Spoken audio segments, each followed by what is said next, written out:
Hey, Composer Gloves here, and this is a video about genre. Some people say genre is not useful anymore. Some people say there are too many genres. Let's talk about this.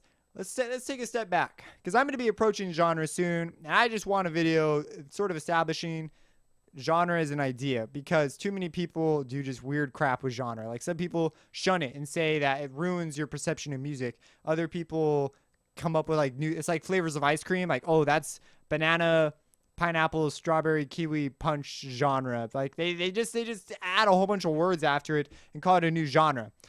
Occasionally, so let's start off. Like, where do genres come from? Well, if people started writing music, then after you write enough music, if you're gonna write things long enough, a pattern will emerge that certain things have this, other things don't have this. Ratios will emerge, and then, so we had qualities to this music, and we would take these qualities and we'd say, if music has these qualities, we would give it this name. It would be termed opera or classical or drum and bass or dubstep.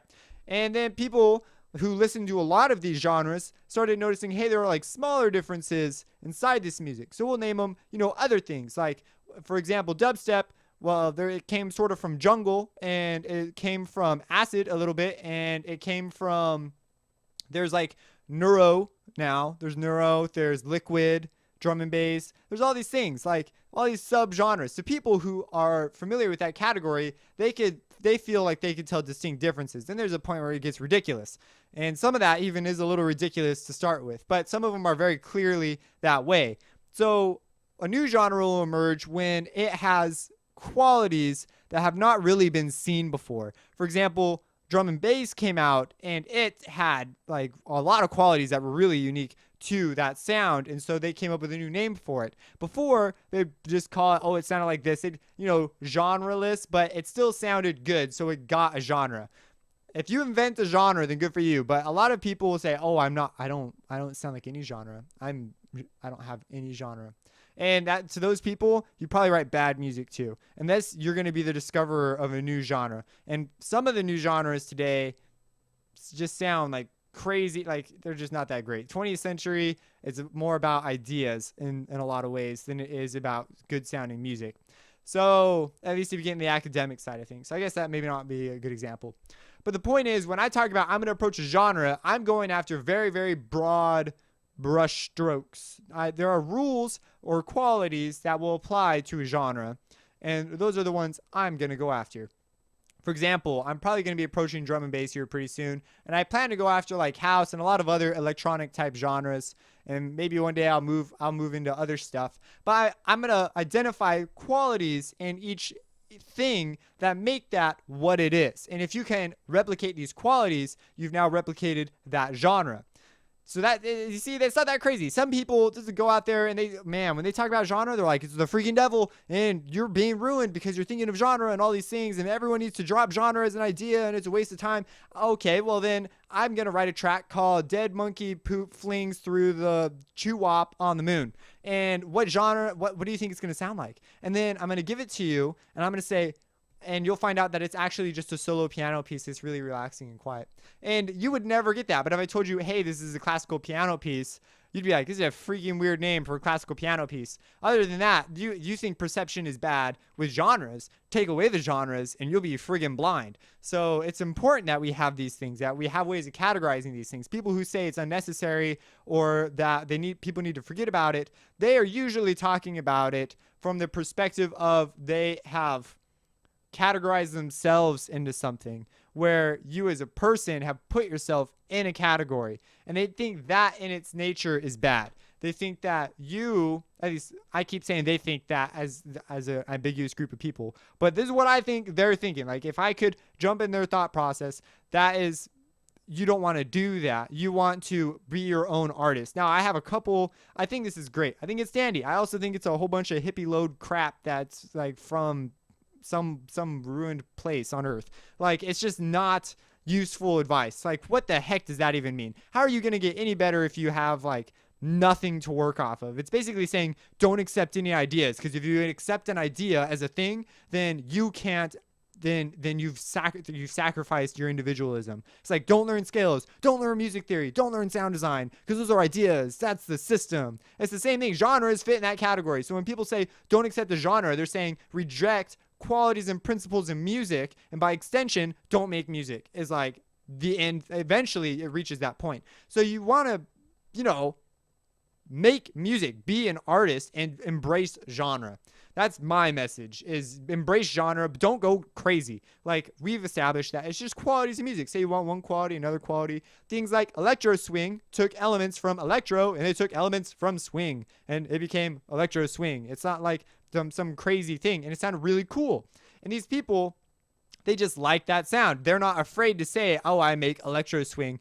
And that doesn't mean if you make one genre that you can't make another. That's the other thing that people feel like they're selling out to. Once you've learned the rules, they're like, oh, you can never go back. You will feel obligated to follow them forever. And they also assume you will follow them forever. And it's like, no, I could ditch every rule. Because I know the rules, I can now disobey them.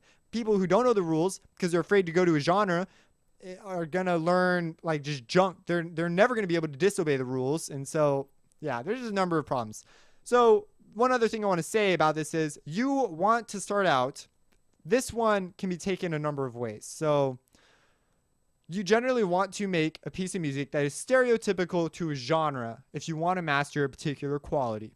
It's just the way it is. That quality has something to it. Once you can do that, once you can make something that sounds like, something else, then you can make you have your own vision, and you're now empowered to see some of the techniques and tools that got you to where you are and how you can do that differently. This is the artistic part of the journey. This is where you are inspired as an individual.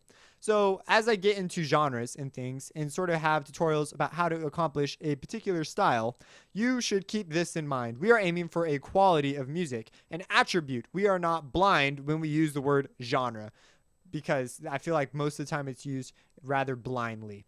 So hopefully we establish this as sort of, if you're on my channel and you feel like you're part of the community here, which I hope you do, I invite you to be a part of the community here and to incorporate yourself. Comment, post videos and tracks and stuff. I'm for that. But none of this like crazy self-promotion stuff. We will be more intelligent here. We will say, oh, genre has a purpose. It has a meaning. It has a quality. It's not some dogmatic, brainwashed way of thinking about things. It certainly can turn into that, though. And so that's what we are avoiding. We don't want that. I've seen plenty of channels where that is a thing. And like all the people who are like progressive house people like gang up against the one person, and they go at it like, oh, you're missing all these qualities. That's what they're seeing it. But then it's defended from the position of you're falling for the man and following all these rules that don't really exist. And that's where the breakup happens, where there's a misunderstanding of genre. Sometimes the conversations are intelligent, but I've seen plenty of, just search the internet on this subject. You'll run into tons of just stupid questions and stupid arguments. Like people ask a question and I'm like, that's a stupid question. Why would you ask that question? Had you even thought about some of the concepts in your question? And they might not have. Maybe they've never thought of it that way. Like everyone's at a different part and their consciousness of music. So hopefully we can now move on from genre. We know we're approaching types of music and be passionate about making a kind of genre. Don't be like nervous to say like, I like to make EDM. I like to make glitch music. I like glitch hop a lot. I like making drum and bass a lot. Those are things I find enjoyable. I love to go into other genres of music as well. I know, though, that because I've spent more time working on other types of qualities, that I'm going to have to make some sort of a transition that will enable me to make another type of music, because there are conventions that go along with some styles too. So you can break the rules too, and you can begin to break away and have sub-genres that we talked about when you start combining quality. So it's not like some crazy thing. So there are another main message is there are broad genres, and those are the ones that are useful to mix and match. And then you have these really specific ones that are sort of unnecessarily specific. And so those are just sort of a waste of time to talk about. Yeah. If you have any questions, let me know. Subscribe and have a blessed day.